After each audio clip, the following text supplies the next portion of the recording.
والا اور نابینا یعنی جس کو دیکھتا نہیں ہے، آنکھوں والا اور بے آنکھوں والا وہ برابر نہیں ہو سکتا ہے۔ اسی طرح سایہ اور گرمی یعنی ٹھنڈ جو موسم آپ کسی سائے میں پہنچ جائیں تو وہاں جو آپ کو سکون ملے گا وہ سایہ اور اس کے علاوہ گرمی کی حرارت، یہ دونوں برابر نہیں ہو سکتے ہیں۔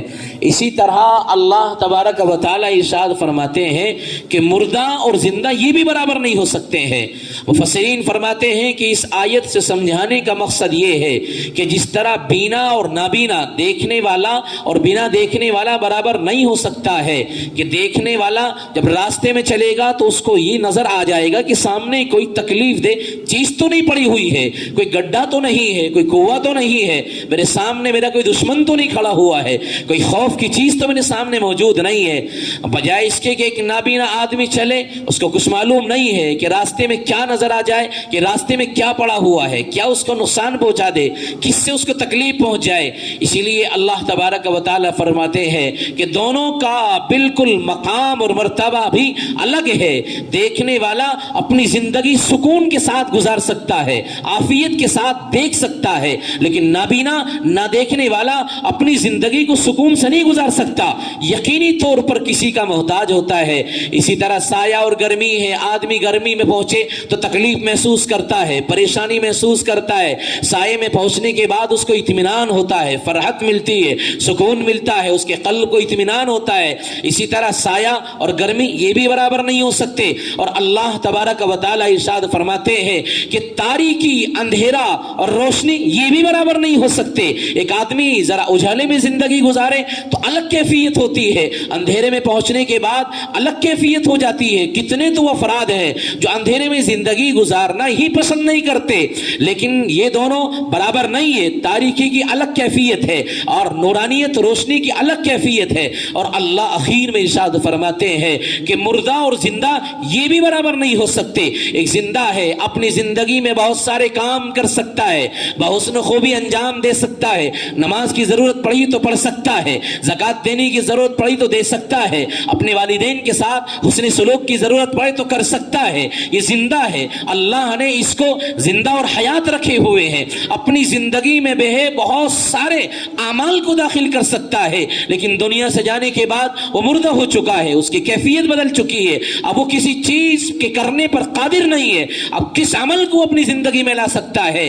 تو عزیزوں، مفسرین فرماتے ہیں ان آیات کی روشنی میں سمجھیں۔ اسی طرح جس کو اللہ نے قرآن کریم کی دوسری آیت میں ارشاد فرمایا ہے هل يستوي الذين يعلمون والذين لا يعلمون، اے نبی آپ اعلان کر دیجئے اور سب لوگوں کے سامنے ڈنکے کی چوٹ پر یہ بات کہہ دیجئے کہ جاننے والا، پڑھنے والا، ایک عالم اور ایک بے پڑھنے والا جاہل یہ برابر نہیں ہو سکتے ہیں، ان میں بھی مقام اور مرتبے میں فرق ہے۔ اور حقیقت ہے پڑھا ہوا ایک عالم دین اور ایک جاہل بے پڑھا، اس میں کبھی بھی برابری کا مقام ہو ہی نہیں سکتا ہے۔ قرآن کہتا ہے یرفع اللہ الذین آمنوا منکم والذین اوتوا العلم درجات۔ اللہ تبارک و تعالی قرآن کریم کی اس آیت میں ارشاد فرماتے ہیں کہ اللہ تبارک و تعالی دنیا میں بھی بلندی عطا فرماتے ہیں اور آخرت میں بھی بلندی عطا فرمائیں گے۔ کس کو؟ اس آدمی کو جو ایمان سے وابستہ ہو اور خالص ایمان پر اکتفا نہیں کرا، بلکہ رب کہتے ہیں ایمان کے ساتھ اس کے پاس علم بھی موجود ہو۔ دنیا میں عزت سے نوازا جائے گا، علم والا مقام دیا جائے گا، علم والے کو مرتبے سمجھا جائے گا ایک علم والے کا۔ اللہ فرماتے ہیں کہ دنیا میں مقام بھی دیا جائے گا اور آخرت میں جب رب کے سامنے حاضر ہوگا اس کی کیفیت وہاں بھی الگ ہوگی، طرز وہاں بھی الگ ہوگا، اس کا ڈھنگ الگ ہوگا۔ اللہ اس کی جماعت کو الگ کر دیں گے جو علم دین اپنے اندر لے کر پہنچا ہوگا۔ یہ رب کہتا ہے کہ اس کو مقام دیا جائے گا، بلندی عطا کی جائے گی، اس کے درجات بڑھائے جائیں گے۔ خالص ایمان نہیں، ایمان کے ساتھ ساتھ علم کا ہونا بھی ضروری ہے۔ علم بھی ہوگا تو ایمان اس کے ساتھ میں جل کر جائے گا تو یقینی طور پر انسان کے لیے اللہ کے یہاں مقام اور مرتبہ ہوگا۔ باضابطہ دنیا میں کیسے نوازا جاتا ہے اس کی مثال سنیے۔ عبداللہ ابن مبارک تابعی ہیں، بہت بڑے وقت کے بزرگ ہیں، بغداد شہر میں آنا چاہتے تھے، بڑا قافلہ ان کے ساتھ آ رہا تھا۔ وقت کا بادشاہ ہارون رشید اپنے مکان پر قیام پذیر تھا، رکے ہوئے تھا۔ آواز شور و گل کی آتی ہے کان میں، ایسا لگتا ہے کہ کہیں مجمع ہے اور بہت بھیڑ بھاڑ ہے، شور و گل ہو رہا ہے. اللہ تعالیٰ گھر سے باہر نکلے کہ بغداد پر کسی نے حملہ تو نہیں کر دیا، ہمارے ملک پر کوئی آ تو نہیں گیا ہے. باہر نکلنے کے بعد زوجہ محترمہ کو لیا، چلو چلتے دیکھتے ہیں کیا ماجرا ہے، کیا نظارہ ہے. لگتا ہے کوئی آ رہا ہے، ہمارے ملک پر حملہ کرنا چاہتا ہے. لہٰذا آگے کی طرف بڑھے ہیں تو کانوں میں آواز آتی کچھ نہیں ہے. عبداللہ بن مبارک وقت کے عالم ہیں اور بڑے بزرگ ہیں، وہ کسی شہر میں آ رہے ہیں. ان کے استقبال کے لیے دنیا والے اور آپ کے شہر کے تمام افراد ان کے استقبال کے لیے کھڑے ہوئے ہیں. ایک صاحب فکر و نظر، ایک عالم دین آ رہا ہے، لہذا اس کے استقبال میں کھڑے ہوئے ہیں. اور ہوا یوں کہ عبداللہ بن مبارک کو جیسے ہی چھینک آئی تو انہوں نے کہا الحمدللہ، تو جواب میں مجمع نے یرحمک اللہ کا لفظ بولا. یک زباں ایک ساتھ پورا مجمع بولے تو بہت آواز آتی ہے. یہ آواز اس کے کانوں میں جا رہی تھی. ہارون رشید دیکھنے کے لیے آتا ہے اور ساتھ میں زوجہ محترمہ ہے کہ دیکھتے ہیں آواز کس کی ہے، شور و غل کیسا ہے، یہ کیا ماجرا اور کیا نظارہ ہے. جاتے ہیں تو دیکھتے ہیں عبداللہ ابن مبارک ہیں، ان کے استقبال کے لیے لاکھوں لوگوں کا مجمع کھڑا ہوا ہے. تو وہی ہارون رشید کو روکا اور زوجہ کہتی ہے اے ہارون رشید، وقت کے بادشاہ ضرور ہو، زمانے کی بادشاہ ضرور ہو، لیکن آپ کی حکومت اس بندے کی حکومت کے سامنے بالکل زیر ہے. آپ بادشاہ وقت ہیں، آپ بادشاہ سلامت ہے، لیکن یہ عالم دین جو لوگوں کے دلوں پر حکمرانی کر رہا ہے، آپ تو لوگوں کے ظاہری جسم پر حکمرانی کرتے ہیں، لیکن یہ ایک عالم دین ہے، اس علم کی بنیاد پر لوگوں کے قلب کے اوپر بادشاہت کر رہا ہے. یہی تو وجہ ہے اس کے علم کی بنیاد پر آج سارا بغداد شہر اس کے استقبال کے لیے کھڑا ہوا ہے. دنیا میں اللہ رب العزت والجلال اس طرح مقام عطا فرماتے ہیں. آخرت میں ایک روایت میں اللہ کے نبی علیہ الصلوۃ والسلام نے ارشاد فرمایا کہ کل قیامت کے دن عالم دین کو مخاطب کر کے رب کہے گا اے عالم دین، میں نے تیرے دل میں علم کو اس لیے سمویا تھا اور میں نے تیرے دل میں علم کو اس لیے ڈالا تھا تاکہ میں تیری مغفرت کروں، عذاب دینے کے لیے اور تجھے یہاں تکلیف دینے کے لیے تیرے دل میں نے علم کو نہیں ڈالا تھا. علم سکھایا اس بنیاد پر تھا تاکہ میں تیری مغفرت کروں. جہاں میں نے تیرے اس علم کی بنیاد پر تیری مغفرت کر دی ہے. تو دنیا میں بھی اللہ نے بلندی عطا فرمائی اور آخرت میں بھی اللہ مقام دے گا اور عزت دے گا. کس کو؟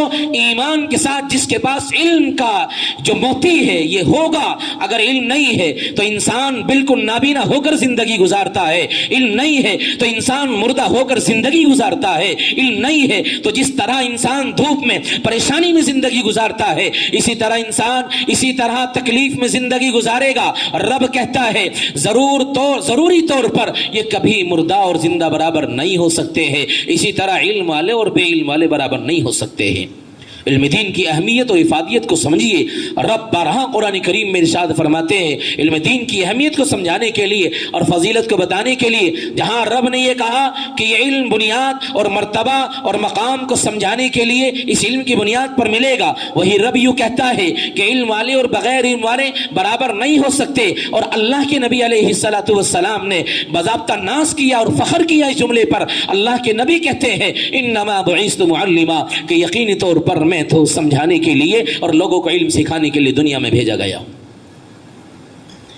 اس علم کی وجہ سے مقام ملتا ہے.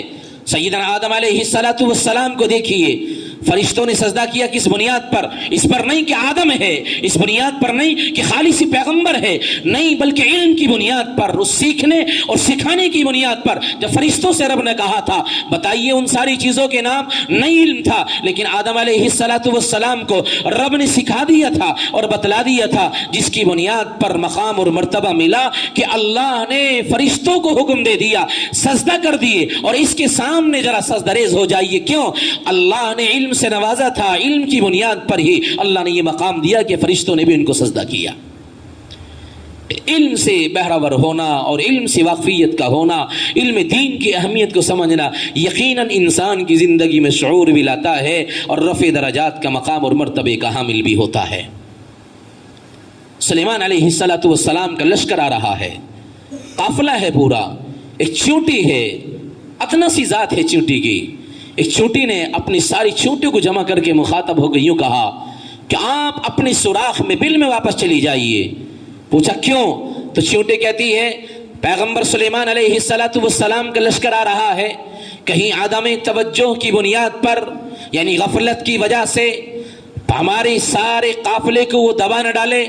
اور ہم دب کر مر نہ جائیں.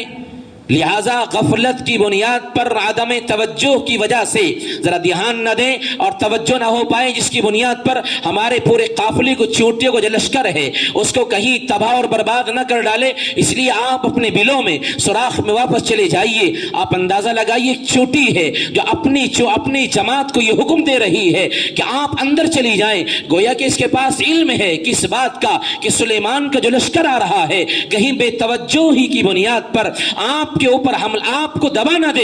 اس ایک جاننے کی بنیاد پر گویا اس کے پاس ایک علم تھا، ایک جان تھی اور ایک پہچان تھی اس چیونٹی کے پاس. اللہ نے اس چیونٹی کو مقام وہ دیا کہ مفسرین میں سے امام رازی علیہ الرحمہ فرماتے ہیں کہ اس چیونٹی کے نام پر اللہ نے قرآن کریم میں باضابطہ ایک سورت کا انتخاب کر دیا، اور سورہ نمل اللہ تبارک و تعالی نے قرآن کریم میں ایک جگہ دی ہے. جس طرح اور دیگر پیغمبر انبیاء کرام علیہم السلام کے نام پر اللہ نے سورتوں کا نزول کیا ہے اور سورتوں کا انتخاب کیا ہے قرآن کریم میں. ایک چھوٹی ادنا سی ذات ہے، ایک چھوٹی سی ذات ہے، لیکن اللہ نے مقام یہ دیا اپنے پاکیزہ کلام مقدس میں اس چیونٹی کے نام سے باضابطہ ایک سورت کا انتخاب کر دیا. کس بنیاد پر؟ اس چیونٹی کے پاس ایک علم تھا، اور علم یہ تھا کہ کہیں سلیمان کا لشکر عدم توجہی کی بنیاد پر آپ کو رون نہ ڈالے. صرف ایک اس ادنا سی بات جو ایک علم کہلاتا ہے، ایک جان اور پہچان کہلاتی ہے، اس کی بنیاد پر اللہ نے اس چیونٹی کو مقام دے دیا. آپ نے دیکھا نہیں ہے آپ کے پاس کتا ہے، اگر آپ کے پاس سدا ہوا کتا نہیں ہے، سمجھایا ہوا نہیں ہے، آپ نے اس کو کچھ سکھا نہیں رکھا ہے، اگر وہ شکار کر کے لے کر آئے تو آپ کے لیے جائز نہیں ہے اس شکار کو کھانا. لیکن آپ کے پاس اگر کوئی کتا ہے، اس کو آپ نے سدا دیا اور سمجھا دیا ہے، اور پھر وہ آپ کے پاس کوئی اگر وہ لے کر آتا ہے آپ کے پاس میں شکار کر کے آتا ہے تو استعمال کر سکتے ہیں آپ. کیوں؟ آپ نے اس کو سمجھائے ہوئے ہیں اور اس کو بتلائے ہوئے ہیں اور آپ نے اس کو سکھلا دیا ہے. گویا اس کے پاس ایک علم ہو گیا ہے. ایک وہ کتا جو جانور ہے، جب ایک جاننے کی بنیاد پر، ایک ذرا سا علم آنے کی بنیاد پر ساری دنیا کے کتوں سے اسے ممتاز کر دیا. اگر کوئی صاحب انسان میں، اگر کوئی صاحب اور انسان یا حضرت انسان میں سے اگر علم حاصل کر لے اور علم اس کو مل جائے تو کیا ساری دنیا والوں سے الگ نہیں ہوگا؟ وہ بالکل ہوگا. اس کا مقام بھی الگ ہوگا، اس کا مرتبہ بھی الگ ہوگا. اسی لیے اللہ کے نبی علیہ الصلوۃ والسلام ارشاد فرماتے انما بعثت معلما، کہ میرا مقصد دنیا میں آنے کا یہ ہے کہ جو لوگ جاہل ہیں ان کو ذرا روشناس علم دین کو سمجھایا جائے اور علم دین کی کیفیت کو بتلایا جائے اور ان کو علم دین سے روشناس کرا جائے. جہاں نبی پاک علیہ الصلوۃ والسلام کے اور مقصد ہے، اس میں ایک بنیادی مقصد یہ ہے، رب کہتا ہے لقد من اللہ علی المؤمنین اذ بعث فیہم رسولا من انفسهم يتلو عليهم آیاته ويزكيهم ويعلمهم الكتاب والحکمہ. جہاں اور بہت سارے بنیادی مقاصد ہیں، اس میں ایک بڑا بنیادی مقصد یہ ہے کہ لوگوں کو علم دین کی اہمیت کو سمجھایا جائے اور لوگوں کا تعلق اللہ کی ذات سے کرایا جائے. اس لیے میرا عزیزو علم دین سے واقفیت کا ہونا ہمارے لیے ضروری ہے.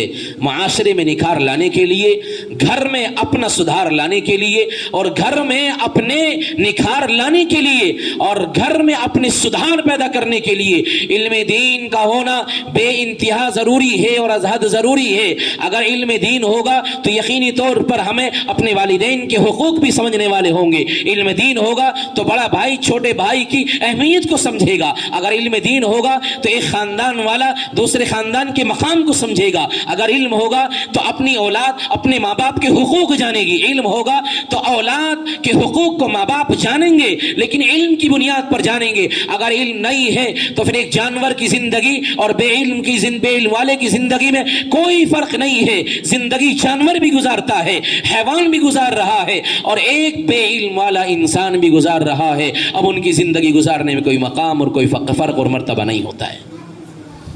خالص علم دین کی بنیاد پر ہی ہوتا ہے. جب علم دین آتا ہے تو عزیزو انسان کی زندگیوں میں شعور آتا ہے. دیکھیے عمر فاروق رضی اللہ تعالیٰ عنہ کو، جب تک علم دین کو نہیں سیکھا اور جب تک ان کے پاس علم الہی نہیں آیا تھا، اس وقت تک حال یہ تھا کہ اونٹ چرانے کے لیے جا رہے ہیں تو باپ یوں کہتا ہے عمر تجھ میں کچھ آتا ہی نہیں ہے, کیسے اونٹ چرائے گا تو, تیرے پاس کوئی شعور نہیں ہے.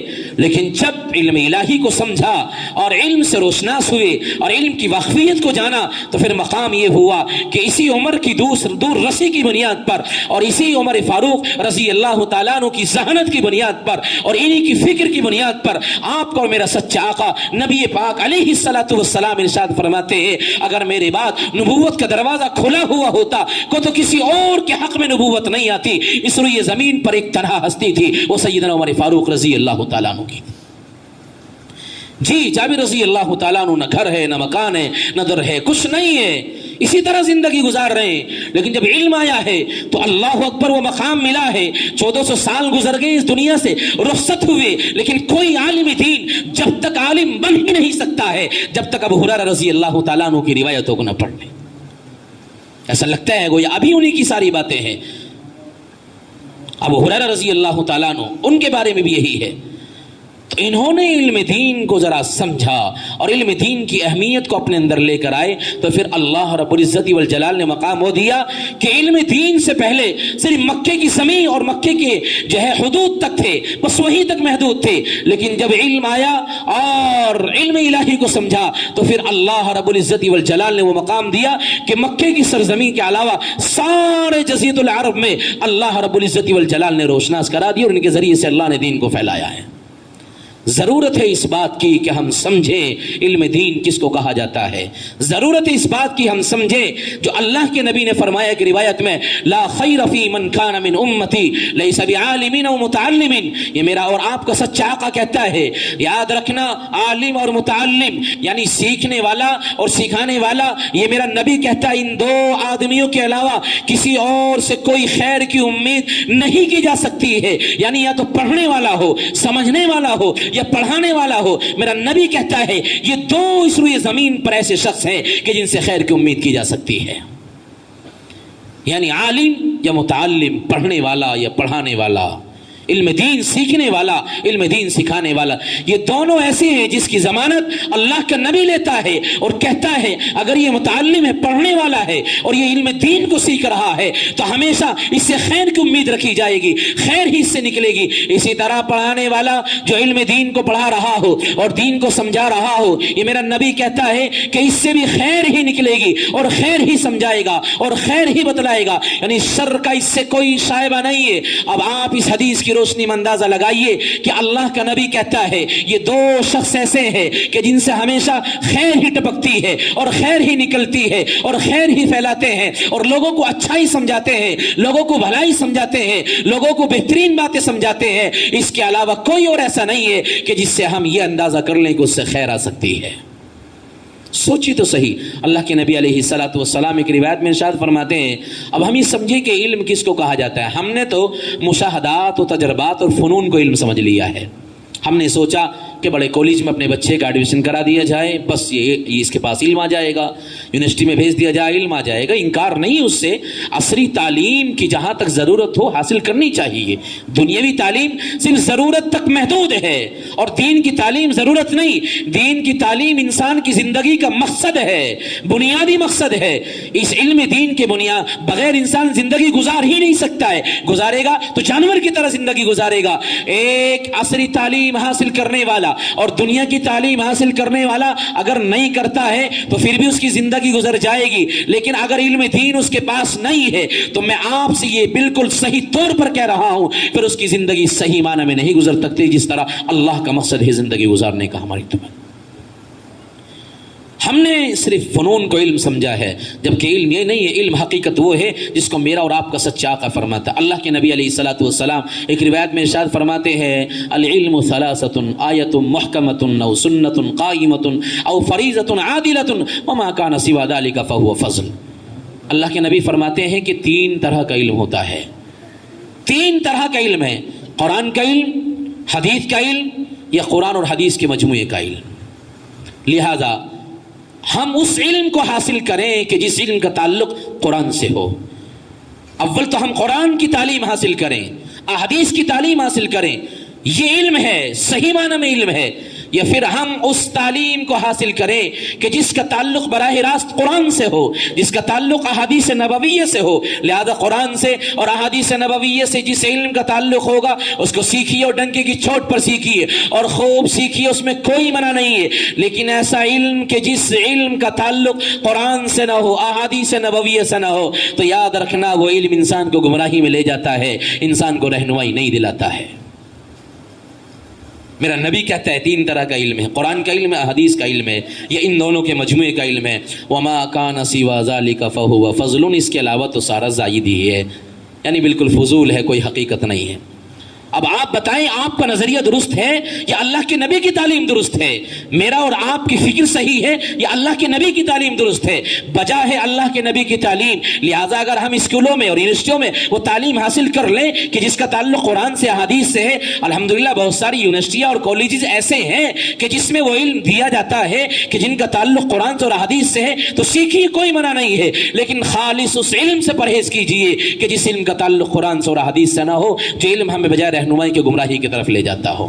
اس لیے ہم علم دین کی اہمیت کو سمجھیں اور علم دین کو حاصل کرنے کی کوشش کریں اور ترتیب بنائیں کہ اگر ہمارے بچے عصری تعلیم حاصل کر رہے ہیں، دنیاوی تعلیم حاصل کر رہے ہیں، تو ہم یقینی طور پر دین کی تعلیم حاصل کرنے کے لیے کوئی نہ کوئی راستہ اختیار کریں. اور اسی راستے کے لیے ماشاءاللہ آج یہ بہت سارے علماء آپ کے سامنے جمع ہوئے ہیں جو یہ آپ کی خدمت میں ایک درخواست لے کر آئے ہیں، گویا کہ ایک فکر لے کر آئے ہیں اور ایک کڑھن لے کر آئے ہیں. آپ اس فکر کو اور کڑھن کو اپنے سامنے رکھیے اور پھر اس کے اوپر توجہ کیجئے. آپ کو صحیح لگے تو اس کو قبول کیجئے اور اس کے اوپر محنت کیجئے، کوشش کیجئے. انشاءاللہ بہت جلد محلے میں اور معاشرے میں نکھار آ جائے گا اور انقلاب برپا ہو جائے گا. ضروری ہے کہ ہم علم دین کو سمجھنے کی کوشش کریں اور اپنے بچوں کو علم دین سکھانے کی کوشش کریں. قرآن و احادیث کی روشنی میں نے چند باتیں یہ آپ کے سامنے عرض کری ہے کہ علم دین ہی انسان کا زیور ہے. اس کے بغیر انسان بالکل جاہل ہے اور بالکل بیکار ہے، اس کی کوئی زندگی نہیں ہوتی ہے. اس کو میں نے بخوبی سمجھایا ہے. جس طرح بینا اور نابینا یہ برابر نہیں ہو سکتے ہیں، اسی طرح علم والا اور بے علم والا برابر نہیں ہو سکتے ہیں. اللہ تبارک و تعالی ہمیں ان باتوں پر عمل کرنے کی توفیق عطا فرمائے. وما علینا الا البلاغ. کے بعد جماعت